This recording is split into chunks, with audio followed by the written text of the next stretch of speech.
Welcome to the Sermons That Work podcast, featuring sermons written by some of the best preachers across the Episcopal Church.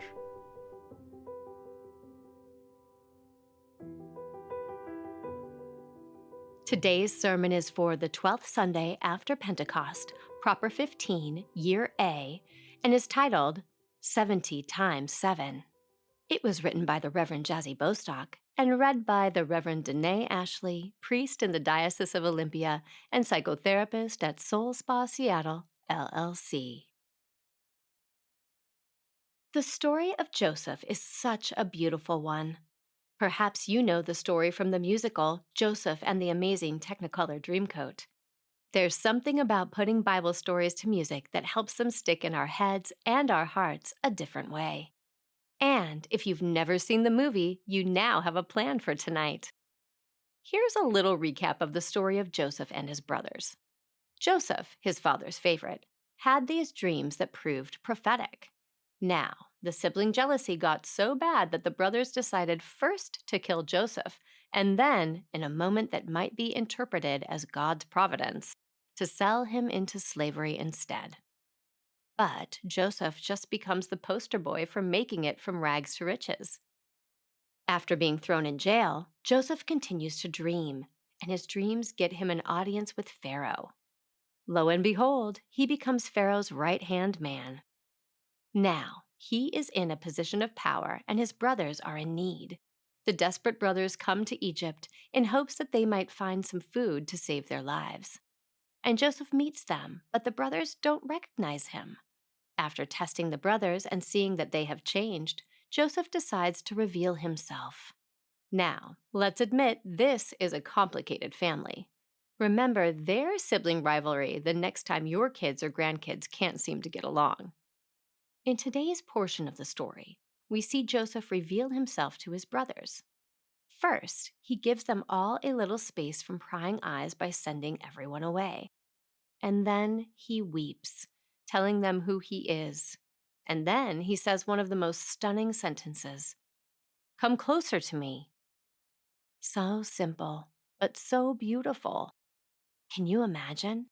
These brothers have betrayed Joseph in the deepest way. They have hurt him profoundly. And yet here Joseph is, beckoning them closer. It's the opposite of what many of us want to do when we have been hurt. The sentence is small in the story, but the lesson reaches deep into the heart. We live in an age where there are deep divisions, where we feel wronged by others, rightly or wrongly. We live in a time when so many have chosen to cut off those who think or feel or behave differently from them, even when that difference is in their own family. Here, we are given a completely different witness, one that draws closer instead of pulling away, one that invites in after hurt and betrayal, one that steps into relationship instead of stepping away from it, one that keeps open the possibility of change. We see something similar in today's gospel lesson. Jesus and the Canaanite woman draw near to each other, even through a profound disagreement. They hold very different worldviews, and yet neither one of them walks away. They listen, interact, and ultimately come together and share in the healing that needs to happen. It happens not despite their difference, but through it. All of us have others about whom we hold judgments, and all of us have been deeply wounded by someone near and dear to our hearts. What might it be like to beckon them closer, to allow a relationship to take root and develop in the soil of past disappointments? I wonder how we might be changed by drawing nearer to one another instead of distancing ourselves. To find healing, we have to get close, close to our hurt, close to our hopes, close to our longing for healing. And when it is right, close again to the person with whom relationship has been lost. Joseph could have sent his brothers away. In fact, they never would have realized who it was they had spoken to had he sent them away. Joseph would have been able to keep being right, to have come out on top, and his brothers almost certainly would have died, returning to the land reeling from famine when they had exhausted their resources. Instead, With all his power, with all his favor from Pharaoh and his capacity to control the food of the region, Joseph beckons to the siblings he once loved and grew up with, the ones who hurt him and even tried to kill him, and asks them to come closer to him. He crosses over the divide, showing them a bridge back to one another.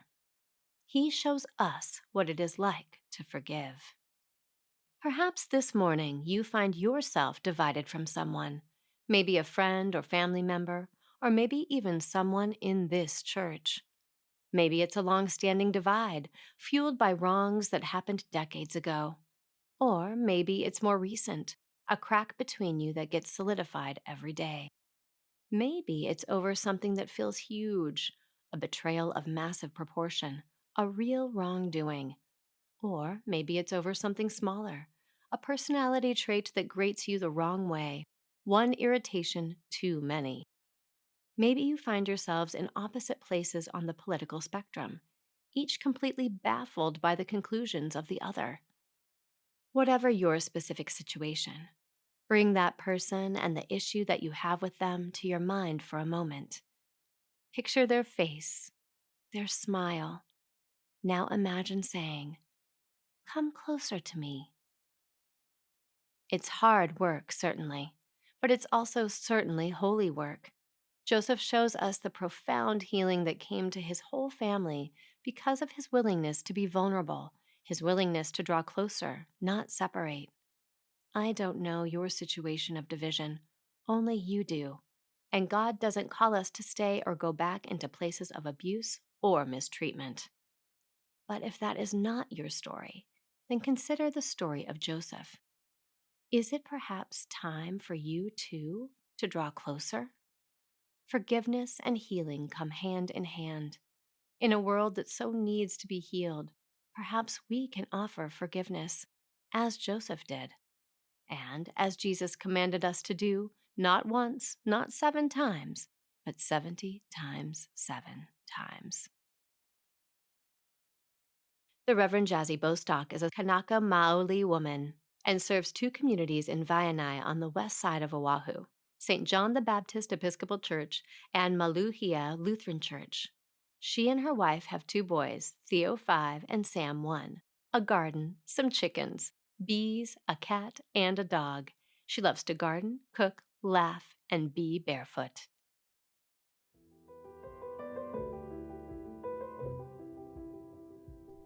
Sermons That Work is a joint offering of Forward Movement and the Episcopal Church's Office of Communication. For more free resources, including Bible studies and lesson plans, visit episcopalchurch.org/sermons. We would love it if you would rate, review, and subscribe to our podcast on your favorite podcasting platform. And while you're at it, share it with a friend.